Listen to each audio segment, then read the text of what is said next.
What's going on? I wanted to follow up with what we had here in reference to the fight between Errol Spence Jr. and Danny Garcia for the WBC and IBF welterweight titles. You had Errol Spence with the unanimous decision. One judge gave him 9 rounds, while the 2 other judges gave him 8 rounds in this particular fight. I felt like Errol Spence Jr. controlled the pace throughout this fight, very aggressive, was very consistent with the jab, followed it up a couple of times with a left hand to the body of Danny Garcia, also threw a couple of left hand leads onto Danny Garcia, giving Garcia issues. But with him being a southpaw and Garcia being orthodox, that right jab was just scoring all fight for Errol Spence Jr.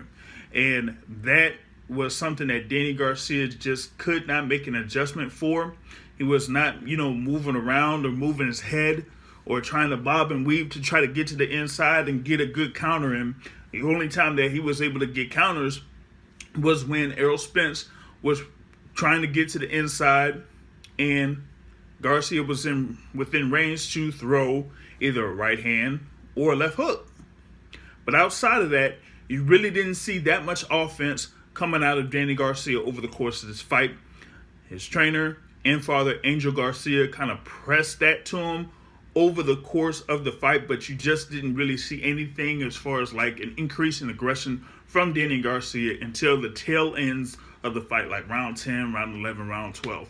But from round 1 to round 9, it was basically Errol Spence Jr. throwing the jab, scoring well with the jab, was able to bruise up Danny Garcia a few times. Maybe could have buzzed Danny Garcia with a couple of shots, but nothing that really put Danny Garcia in trouble. And you just seen with Errol Spence Jr., he did take a couple of shots and was able to take them fairly well, but also made defensive adjustments when it came to the right-hand counters of Danny Garcia. Like when he would come down with the right jab to the body, he would bring up his left hand because of the right hand that would be coming back from Danny Garcia. You kind of seen that more in the second half of this particular fight. So Danny Garcia was not as successful with the power shots in the, the tail end, basically the tail end of the fight. You know what I mean? So, I give props to Errol Spence Jr. We all know what happened with him last year, with the car accident and things like that. A lot of people just, didn't say that. They kind of said that they were unsure if, he was going to be able to come back. But he was able to do that within the course of a year plus.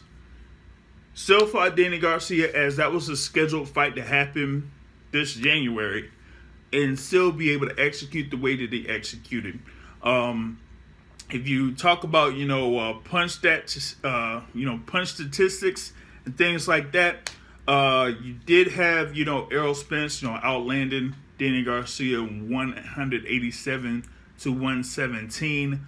But, I just felt like, Errol Spence was just real, precise with a lot of his punches, particularly in the second half of the fight. Now, that being said, we have to see what happens next for Errol Spence Jr. He did say that he would be planning to return in the summertime for his next fight.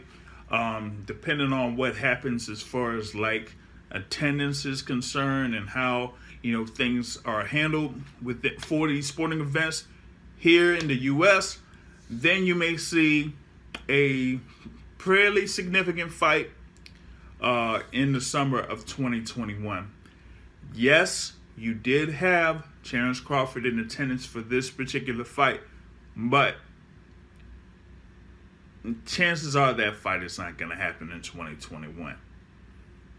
I see Errol Spence Jr. either facing Sean Porter in a rematch or Keith Thurman before he goes up against Terrence Crawford.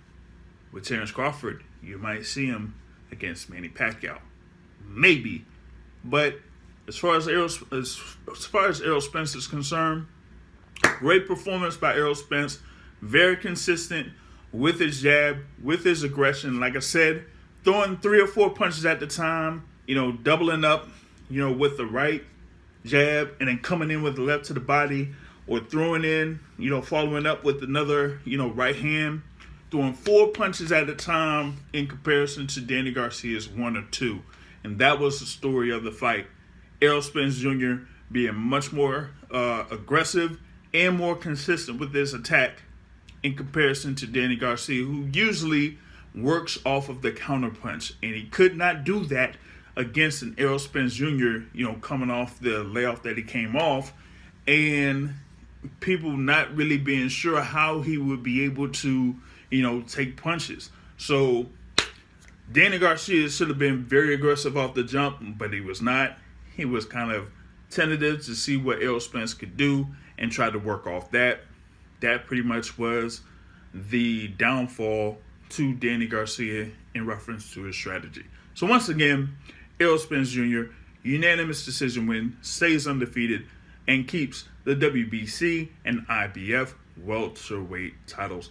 We will be back at it with the podcast coming on. It's Eastern time, so it's about 1:30 Eastern time right now.